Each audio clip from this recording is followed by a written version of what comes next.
Welcome to Winning Dynasty. Today we're going to be talking about the value of round one rookie draft picks in Dynasty. If you've been following along on social media or Substack, I posted some information about specifically the 101 in Dynasty rookie drafts and what that value looks like. I'll touch on that a little bit here, but really want to dig into round one as a whole. If you're new to this channel or new to any of my content here, my goal is to try to figure out how to win at Dynasty Fantasy Football. And so if you're the same and you want to figure out how to win, you're in the right place. And so I'm going to do studies like this to help me understand different aspects of Dynasty Fantasy Football and how I can, figure out the best ways to go through different things. And so one is rookie picks. You have rookie picks that every year after the startup draft, you're going to have a rookie draft of rookie only players and you get picks. And what are those worth? If I want to trade one away or if I want to, trade for one, what's fair? Well, how much value do they have? How much do they hold?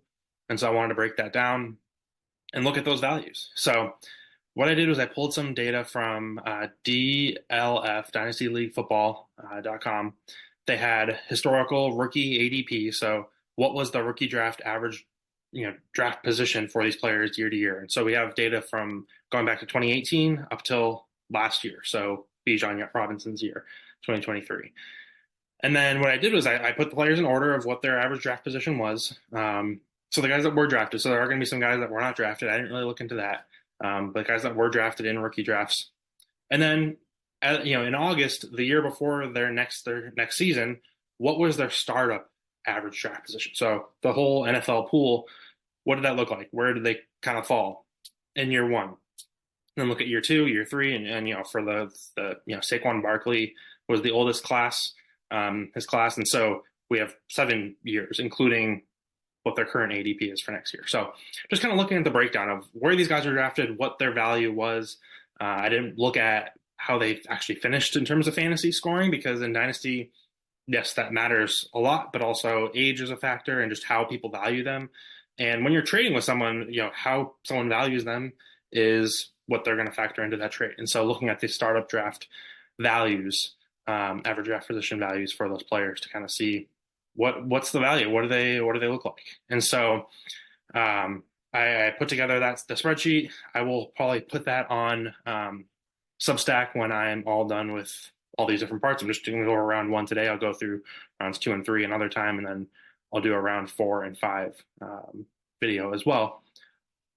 So I broke that down and I specifically looked at the 101, like I said, and I won't spend a ton of time on it because I did write an article and posted a lot of stuff on social media there about that. But when we look at the 101 specifically, we don't have a ton of data points. We have the 6 guys for the last 6 years, but looking at where those average draft positions fall, it's way heavily skewed to the left there. 1 through 26. We have 16 of those data points of the 27 total data points in that range, and then it drops off a lot, and then it drops even further. And so what we're looking at is these 101s have a lot of value. It's very heavily skewed to the left. There aren't a ton of major outliers in terms of like a big fantasy bust. Yeah, if you have the 101, like you want them to be pretty elite.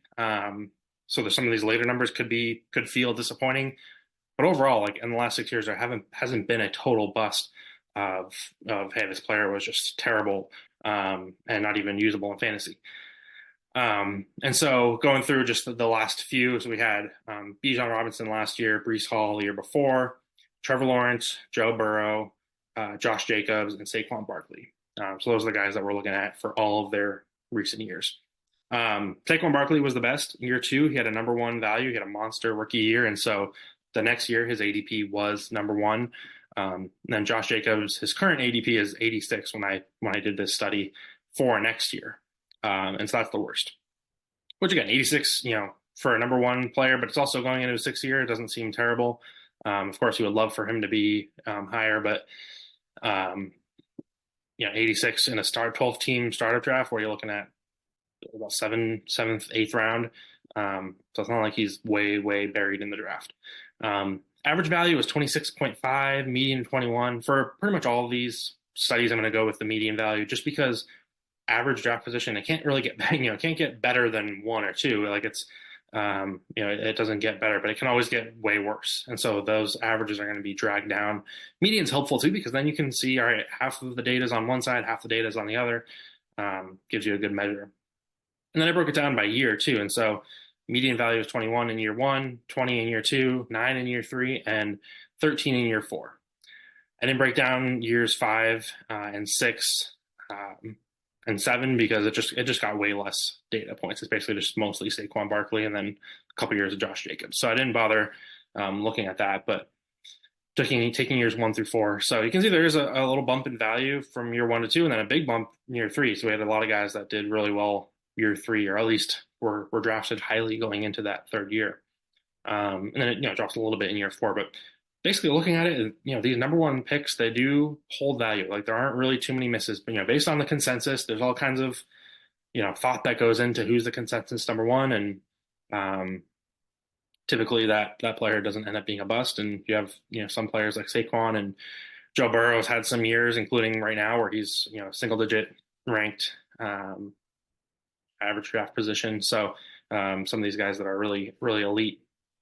So that's great. Good to know. The 101, super valuable. If you had to pick a value of like what would I be willing to give up, I would say, and I looked at specifically the percentage of seasons in these values. So 19% were top 5. Basically saying if I can get a top 5 player for my 101, that's probably a good trade, because only 19% of those seasons end up with top 5 value. Even top 10, it was 29%.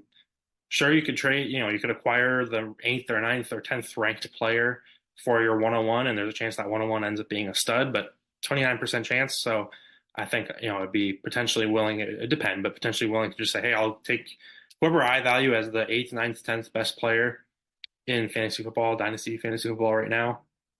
Probably would trade them for the 101, someone else's 101. Or would, for my 101, I would acquire that pick. So I think there's probably a pretty good chance. And then, then it goes to top 15, you're at 44%, top 20, 50%. So that's kind of like the gray area of like, all right, like, do I feel really good about this player? How do I not feel great about who the consensus number 1 rookie pick will be? Then maybe in that 10 to 20 range, I'd be willing to potentially make a move. And then probably outside of the top 20, if I'm going to give up my 101, I'm probably not going to take someone outside the top 20, because there's a 50% chance that 101 provides a top 20 season. Sure, they could end up not being as strong. It could be a Josh Jacobs where they're good, but they're not elite, and maybe I could have gotten someone that's a little bit better. But I think that's kind of what I'm looking for in that target range. And obviously, if I'm trying to acquire the 101, might be a little bit different. Might be a little bit less willing to give up a higher player, just to take on the risk of what that 101 can be for something that is known. So that's kind of the breakdown for the 101. We'll go into round 1 as a whole next. And so what I have here is just similarly the layout of where these seasons fell. So 1 through 26, we had over 70 total player seasons where that average draft position was in the top 26. And then it kind of slowly goes on fairly evenly, actually. Kind of goes down, and then at the very end, there are some of those outliers that were just basically not really draftable. So the breakdown: 22% of these seasons were in the top 25, 40% in the top 50, 69% in the top 100, 76% in the top 120. And I put 120 because the league that I'm going to be starting in the fall this year, and I think for a lot of leagues, it's probably fairly similar. But we have 12 teams, 10 starters. So that's 120 total starters each week. And so I thought that was a pretty good benchmark to say, hey, if they're in the top 120, in that average draft position range, that's probably someone that is going to be expected to start on whatever team they get picked on. They're probably going to be starting. If they're outside the 120, probably not starting. And so that was kind of a good measure to see, 76% of these round 1 picks, top 12 rookie picks, end up producing starting ADP seasons, at least before the season they're projected to be there. So, and then 85% in the top 200 picks. 200 is just a range. I know a lot of leagues will have way more than 200 players total on rosters. By default, 24% were outside of the top 120, so non-starters. So I thought this was pretty useful to summarize. Again, Saquon had that number one year in year two. Justin Herbert also had a number one year in year three. 31 players went undrafted. And when I say undrafted, it's the data that I found for those startup drafts each year. The last player that I could find was usually in that 265 to 290 range. And so if they weren't on the list, they were given the next number up. Some could have been way worse. Some could have been technically ranked, like 450. Some could have been like 295, and they were pretty close, but they just didn't quite make the data set. But that's kind of what I consider the undrafted ones, just ones that were not on the list. So fairly, pretty much irrelevant. 31, which is 10%, went undrafted, which again, it's a little bit scary. There were some of the older players that had a lot of those seasons. So if you go back to 2018, Kerryon Johnson, not sure I pronounced the name, of Darius Juice, and Sony Michel, combined those three guys alone, they were picks 2, 3, and 4 that year. They had 6, 7, 8, 9 to 9 total seasons. So 9 of the 31 are just from those guys. And because they're older, like it hits earlier, whereas there might be some better players earlier that just haven't quite gotten that far. And so the average was 89. Again, I'll use medians. Median was 63, just because those undrafted players are going to really weigh it down. Then I broke it down by year. So what was the median for these guys in year one? So they got drafted in the rookie draft. That first year, what was the median for total round one picks? 64.5. Year two, it went down to 44.5. Then it went back up to 59, 82 in year four, and 102 in year five. I think part of the reason for this big jump from year one to year two, as you can see, I put underneath, there were 0 undrafted. So no one drafted in the first round of a rookie draft then was undrafted in year two. So I think there's like that hope that people have, hey, they were drafted in the first round, like they maybe didn't have a great first year, but maybe there's hope that year two ends up being better. And so their value doesn't go way down, but the guys that do well, their value is going to go up. So I think that's where that year two bump is. And I think by year three, it kind of goes back down again because you do have those 5 players that, or at least 5 seasons where they were undrafted in year three. And so that really will kind of drag things down a little bit. And then by year 4, there was 7 total. In year 5, I didn't keep track, but there was even more. So I think that's where that value comes from. But just kind of looking at like what's the median year to year. Those first 3 years, they hold pretty good value from 44.5 to 64. So what's the verdict? Where are they going to, what's the value of that round one pick? It's really going to depend where they go. I don't really want to put a number on it. Even if you're looking at 2 years out of, hey, I really have no idea. Is this going to be an early pick, a middle pick, late pick? Like, I don't really know. So I'm just going to kind of guess on round one value. You can usually have a better guess than that, I would think. You can look at their roster and say, hey, like, this seems pretty good. It's probably going to be a later pick. There's teams not very good. It's probably going to be an earlier pick. You have a little bit of an idea of where it's going to go. And so I want to break down early, middle, and late, and kind of look at what's the difference. And so early would be, picks 1 through 4, middle will be 5 through 8, and late would be picks 9 through 12. So I plotted them here, and you can see, if you've never seen these charts before, so the big box colored in, that represents 50%, the middle 50% of the data. And then the lines on the bottom to the box is 25%, and then box to the other line is another 25%, and then we have some outlier dots here. So interesting to see though, the early picks in blue, they are significantly better, it looks like, than the middle and late. The middle actually ends up looking like it's a little bit higher up than the late. And so it kind of almost looks like it's the late round picks are better, and I think it's because they were in the 6 years that we have the draft data. They were. I'm not going to go out and say late round picks are actually better than mid picks, but let's dig into it a little bit more. So if you look at the early picks, top 25, 39% of those early round one picks, the seasons that they had produced that top 25 average draft position in startup drafts. Whereas the middle round picks was only 8%, and late it was 18%. So again, those early 1 through 4 picks, significantly more likely to have that top 25 um, value going into any given season.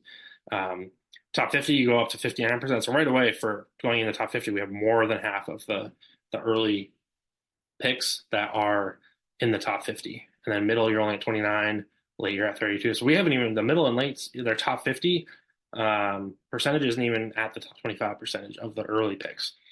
Top 100, you get to 80% for the early, 61 for mid, and 66 for late.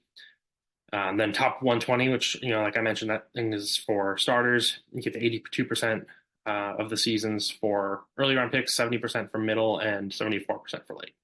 And there's a few more you can look at there. But what does this kind of all really mean and look like? Well, let's look at the players. So the early firsts that we had, some of the good ones. Saquon Barkley had finishes of 1, 3, and 5. Not really finishes, I guess it's the starts. Starting ADP for that year. Kyler Murray, 249, Joe Burrow, 556, Jamar Chase, 9, 10, 10. So some of those just elite players drafted in those first 4 picks. Then you got some bad. You got the Trey Lance, who had a 101, 161 ADP. People are still kind of holding out a little bit of hope because he was drafted so early. Clyde Edwards-Helaire, 164 and 221, and those running backs that I mentioned before, mostly undrafted after year 3. So you do have some bad, but then you have those elite good ones. When we look at the middle first from the last 6 years, you have guys like Nick Chubb, 10, 19, 21, DeAndre Swift, Jahmyr Gibbs recently, and Chris Olave recently. And so none of those guys. I mean, Chubb technically that had that 1 year as a 10th. But otherwise, none of those middle round guys cracking the top 10. So you have guys that are good, solid players, but nothing like elite. At least, yeah, some of these guys are obviously still young in their career. The bad, you have Rashad Penny, Zach Wilson, and then a bunch of guys, N'Keal Harry, Dwayne Haskins, Darrell Henderson, Royce Freeman have multiple undrafted years. So I think overall, just looking at these last 6 years, the middle picks, those 5 through 8 picks, just have not been super, super strong, and there's been some that have been pretty bad.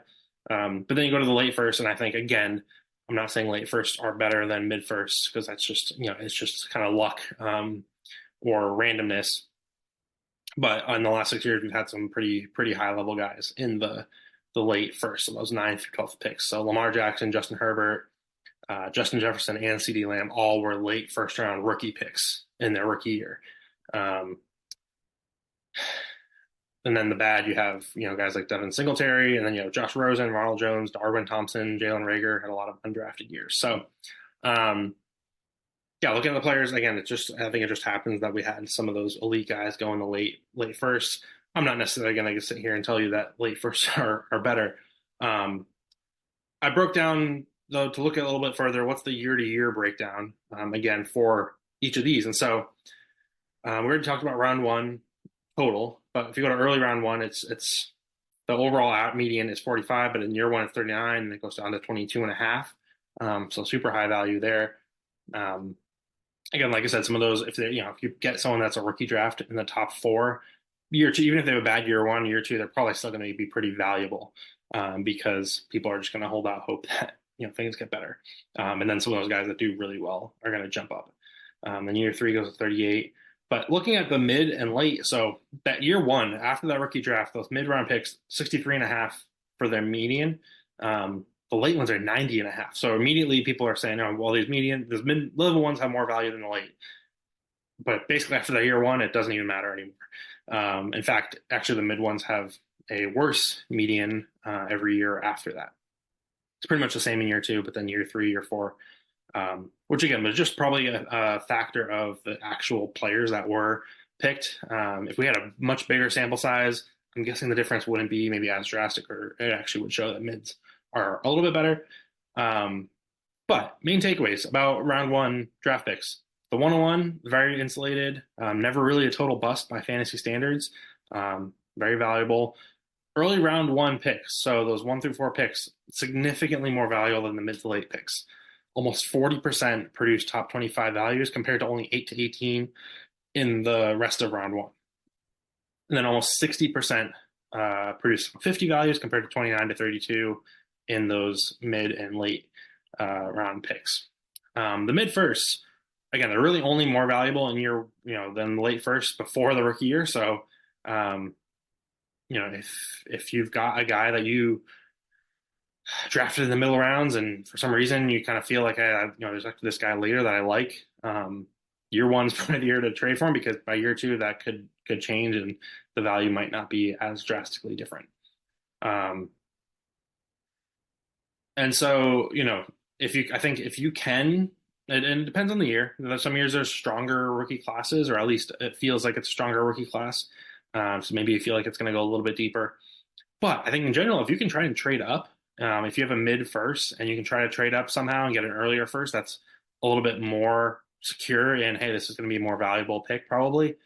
Or if you can just trade back and say, hey, I'll give you my mid first if you give me your late first plus something else. Maybe another pick or a player that I like, something like that, where you can get more for it. Basically, the data shows it's kind of a toss up whether that late first round player or that mid first round player who does better. Um, and so I think that is something where there's an opportunity if you're in picks 5 through 8. And again, it depends. Pick 5 might end up actually being way more valuable. I didn't look at the specifics.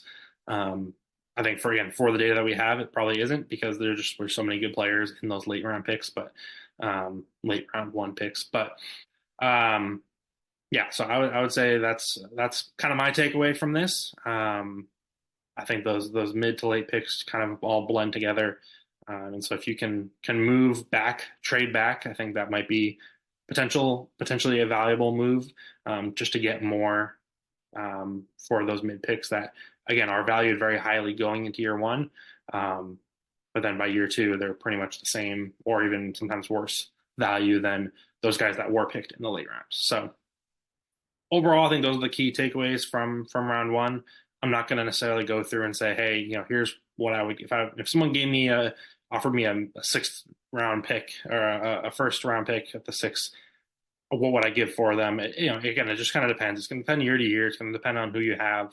But I think looking at this kind of an overarching view of where these values are, yes, the 101's super valuable. Early round picks also, pretty good hit. But then mid to late, it's a little bit more of a toss up. Good, it's still very good. I think they're very valuable because again, we saw that I think it was 76% are starting, have starting seasons. We'll compare it to rounds 2 and 3 to see if there is much of a difference between round one and rounds 2 and 3. I'll get to that in a future video, but specifically in the range of 5 through 12, there it is. You don't really know exactly how those players are going to pan out. Another thing too with this, I would say, is if you have that player that just doesn't do very well year one, and you're kind of holding out hope for year two. It depends how you feel. If you really do feel like, hey, I think year two they're really going to break out, or if you're kind of worried, like, I don't know, they had really bad year one, I think that might be kind of it.